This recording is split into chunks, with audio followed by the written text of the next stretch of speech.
Welcome back. Nick Ortego here. A record-setting day here in the Pine Belt. High temperature, 82 degrees outside. That breaks the old record of 81, which dates back to 1954. Still see the lightning and the heavy rain tracking across the radar. We'll zoom in a little closer and try to explain to you what's going on. It looks like around Collins and points northward, you're seeing the most of that heavy rainfall, as well as the lightning cutting through parts of the Pine Belt, and that stretches back almost all the way towards Monticello. The theme of this forecast is going to be the fact that while it may be intimidating that Karen is on our doorstep, it's actually a front passing through the area that's probably going to bring us our best chance of rain.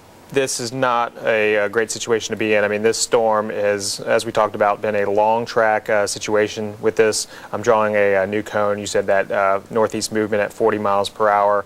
That would mean West Hattiesburg 19 minutes. You're talking about Hattiesburg 26 minutes. It's not hard to find. All you got to do is drive up Interstate 59, get off on exit 93, and you'll find yourself at the South Mississippi Fairgrounds. This is one of my favorite live shots to do every year, and I'm actually joined by the executive director of the South Mississippi Fair. You've got this warm, moist air coming up from the south. They're interacting, and that's why we're seeing the setup that we have. The temperature is dramatically different on both sides of this front. All right, this is pretty much one of the worst case scenarios that we can possibly have. We do not want to be in this situation when you have a wedge tornado. I mean, you're talking about what could be a tornado, potentially a quarter of a mile to as much as a mile wide. The chance for severe weather is about 40%. The chance of rain is about 90%, but severe weather 40%. So here's the important stuff. Your Halloween forecast for you. Tomorrow and during the daytime, it'll be cloudy and showers will be possible, but a stormy night should be in store, as we've been talking about. I've been here for about 10 years, and it's the first time we've really had what we would describe as a wedge tornado on track towards a major metropolitan area here in the WDAM viewing area.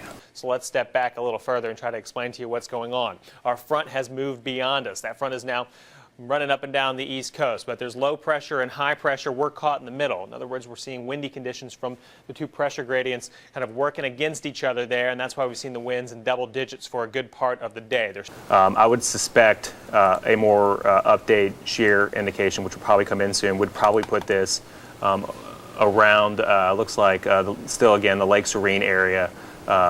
And possibly a Cole Road. There we go. When you're seeing the blue area, you're talking about over an inch of rainfall. This little purple spot, this is where we saw that flash flood warning issued. It's over in that corner of Jeff Davis County. Let's see if we can't pull the camera up. Sure. It's tough to see with the tree line right there. Here. No, I think but I think we can see it right there, the tornado on the camera. Yep, that's it. And you just saw a transformer explode. So that's we have power flashes there. That is a large tornado on the ground. Here are the latest models. You'll see a cluster of these models making that hard turn before landfall over in South Louisiana or Mississippi and actually bringing it more towards the Florida Panhandle. There are a couple outliers. You have the Canadian over here. That Canadian model isn't necessarily the most reliable, though, in my opinion. Toggle to the south a little bit more. So it seems to be jogging a little bit towards the south almost with this. And I'm going to try to leave this on the screen here. First, I want to stop it when the heaviest rain is over in Arkansas. In fact, I really believe this is probably who's going to get hit the hardest from this squall line. It's probably going to be North Louisiana, southern Arkansas, maybe even parts of North Mississippi. Not to say we're not going to see our fair share of rain. We will have a shot at seeing this. If you are along the 589 corridor, this storm's cleared the area. If you are in Lake Serene, it's probably already passed over that area.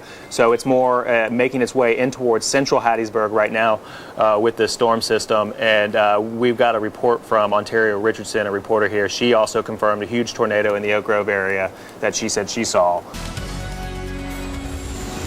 Lots to talk about tonight, so we'll get right to it. The almanac today up to 79 degrees on the low side, 56. Nothing in the rain gauge yet. That will probably change in about 24 to 36 hours. Alpha Insurance Sky Camera, cloudy conditions over at Jones County Junior College in Ellisville. Reading 74 there right now and calm winds. Southern Pine Electric Power Radar, clean scan over South Mississippi. Nothing to speak of there, but let's look at the big picture.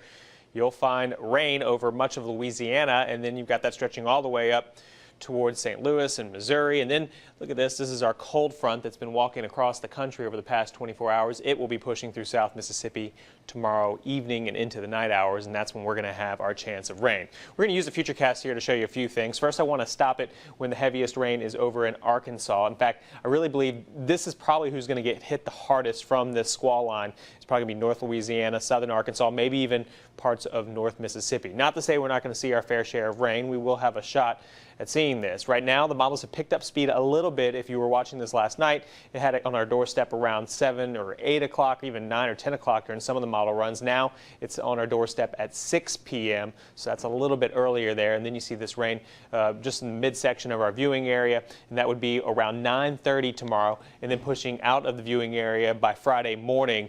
The majority of the rain will probably be out in the very early morning hours, even before sunrise. Let's talk more about the impact from this squall line and what it can mean for us. The Storm Prediction Center says a slight risk for severe weather does include parts of the Pine Belt, but also includes much of North Mississippi and Arkansas and Louisiana, Tennessee, Kentucky, as we were talking about some other folks probably getting it a little worse than us. Here's our storm threat index, though, for the Pine Belt. High winds, biggest risk for her, but also heavy rains and some, looks like at least frequent lightning. Tornadoes are a threat, but it's on the lower end there, and the chance for severe weather is about 40%. The chance of rain is about 90%, but severe weather 40%. So here's the important stuff. Your Halloween forecast for you. Tomorrow and during the daytime, it'll be cloudy and showers will be possible, but a stormy night should be in store, as we've been talking about. Cloudy around 4 o'clock with a slight chance of rain. By 6 o'clock, scattered storms, and by 9 o'clock, that's probably when we'll see the most rainfall around here. Overnight tonight, we'll just say cloudy, mostly cloudy really, 65 degrees for the temperature overnight. Let's break down your day tomorrow. Around 8 a.m., about 70. By 1 o'clock, we're into the 80s. In terms of the rain chances, the best way to do this is graph it for you. You'll see it's pretty low in those morning hours, but as we go into the evening and nighttime hours, you do get a big spike on our rain gauge there for your Thursday. Now, it'll call it a 90% chance of rain overall for Thursday. Friday, a 40% chance of showers in the morning, but the second half of Friday should be very nice. And then on Saturday, a really nice setup with a high of 73, morning lows in the 40s on both Saturday and Sunday morning. Sunday, a high of only 70 degrees, and we start off the work week nice at 74, but some more rain chances in the middle of the work week next week, 20% on Tuesday, and a 30% chance of rain a week from today. Carrie, back to you.